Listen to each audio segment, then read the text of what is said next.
Welcome back. I'm Dave.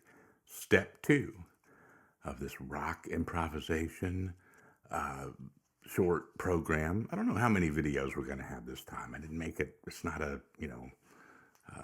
not like the 14-day thing or whatever. It's just, whatever it takes, whatever makes sense. And got a lot of good feedback, useful feedback as well, for as far as like where to go and how many videos we're going to need for this and so forth, from some folks. And in the last couple of days, and I was going to wait a few more days on this because I really want you to spend time on that step 1. Okay, so if you're just showing up here, check out step 1. It's going to be real easy to find them. The thumbnails will look basically the same. It'll just say step 1 or step 2, whatever. Not another lot of other lingo in the titles or whatever. So we're in G minor and we're using G minor pentatonic.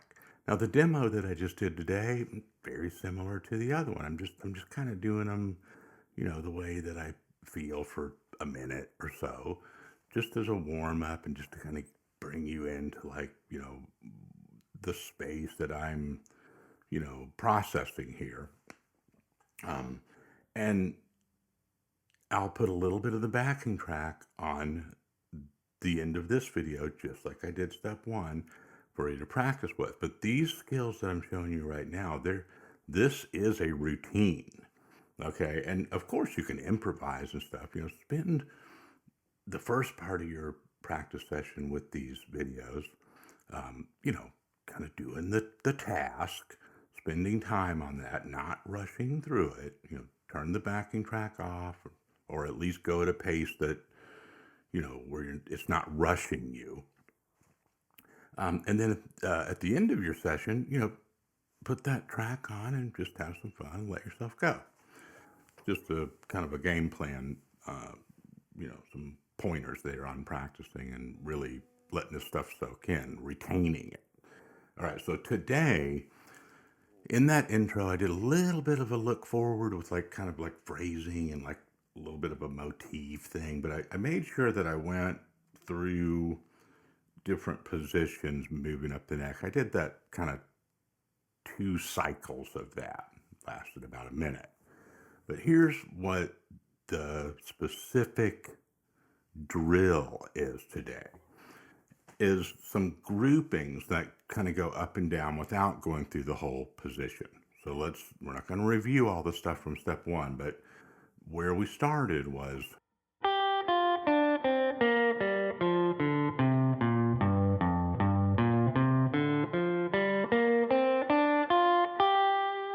okay, then up to the next shape, then the next shape.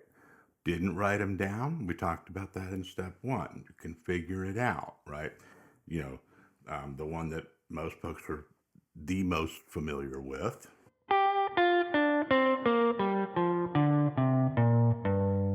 Okay. If you're doing this the way that we're setting this up for you, it's your ear that's soaking in it. You're going to notice that you're not worried about like, visual. It's not like you had to take a test and sit down with a piece of paper without a guitar, like just a guitar grid and like fill in the blanks of the pentatonic. Oh, I mean, that would be tough for me because I'm almost completely reliant on the sound of it. Okay. So here's the drill today.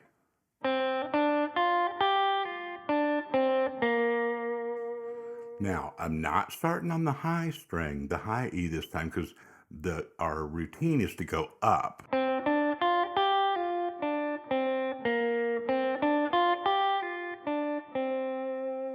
right. So we're still playing the notes in the scale, the minor pentatonic scale, sequentially, right, in order.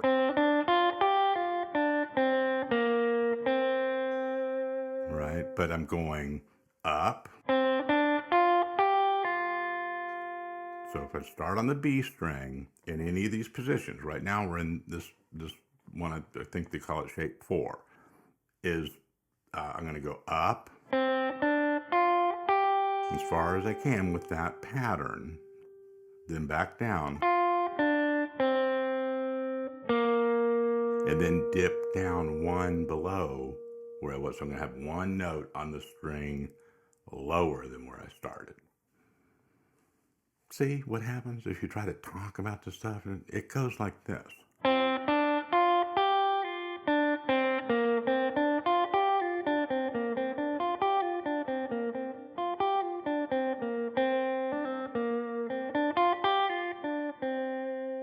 Okay, see, now that my ear kind of got pulled down there, after you repeat that a few times, you start to feel a little melody or something. That's good.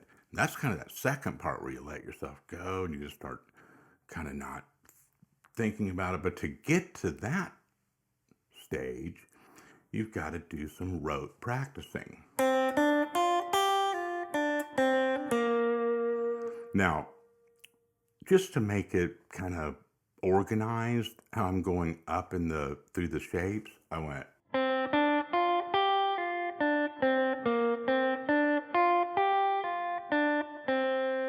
back to the place where I started so I can move it, my index finger, right, whatever finger you're using, that whatever you've got to work with there, move that to the next position on the B string, right? So you're seeing the whole position, but that would be the next note. Then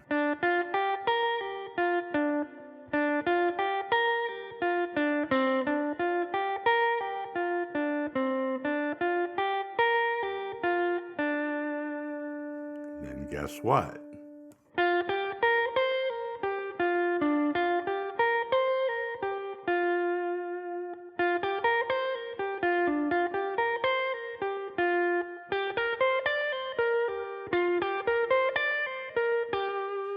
See, I hesitated there for a second.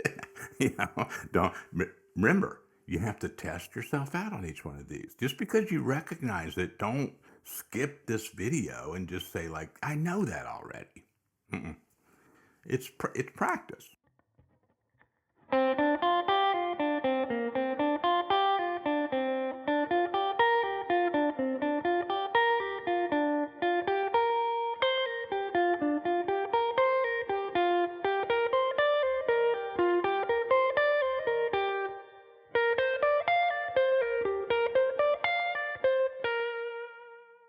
Okay, so when you're doing this, you're gonna, things are gonna pop up that you recognize, like other licks and stuff that are intertwined with these shapes, right? So I like this one.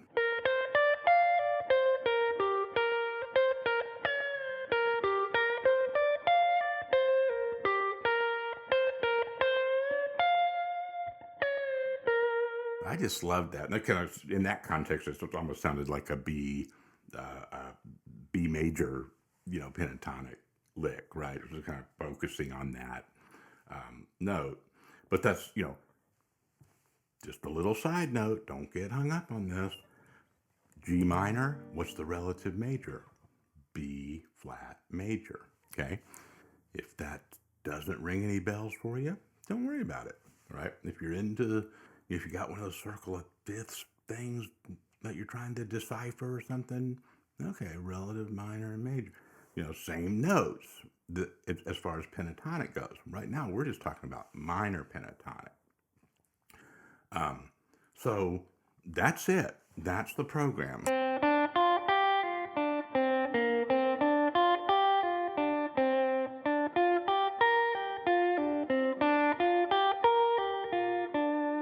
Okay, and this can get pretty musical. I mean, you put that track on and start doing that, and you can just repeat it however many times you want.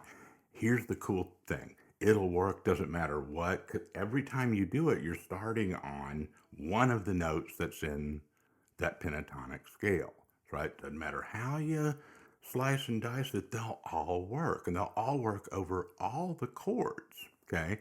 Just a real quick demonstration of that. And then I'll get you to your practice loop. I've got one other little thing to mention, but check this out real quick. Doesn't really matter where you start in the measure.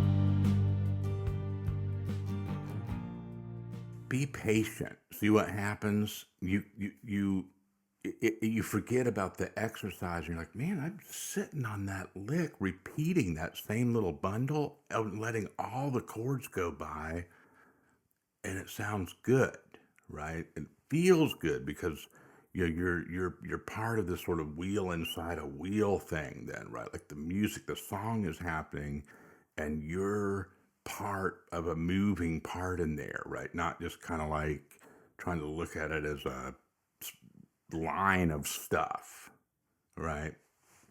Well, we don't want to get into too much, you know, philosophy, astronomy here or whatever today on this, but little things like that, like you'll know it when it happens, and like just let your mind drift off, right? The key to it is to have your hand trained to where you can let your mind go, right? And that's what this stuff's about, this little series. One more quick thing to mention here, and then I'll let you go and start working on this. The same thing that we're doing from this B string, you could start on any string as long as it's a note that's in that G minor pentatonic scale, and do the same thing.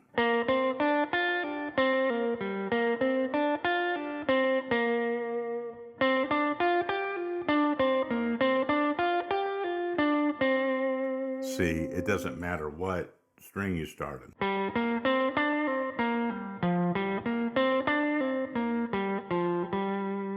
Okay, but take your time. Don't try to make too elaborate of a system of practicing that at first, like trying to cover all the bases. Just do the B string, then do some on the G string, whatever. But after a while, it just works itself out. It all starts to connect, and your hand starts to really remember those shapes and that repetition. So have some fun with this. Let me know how it goes. Everybody that subscribed here in the last few days, which we've had a number of folks, welcome. So glad that you found us. And, on this channel, it's all about sounding like you. I'm just giving you the raw material to like do your own thing, okay? But I want to give you things that really support your being able to do that technically. And that's what this little series is about.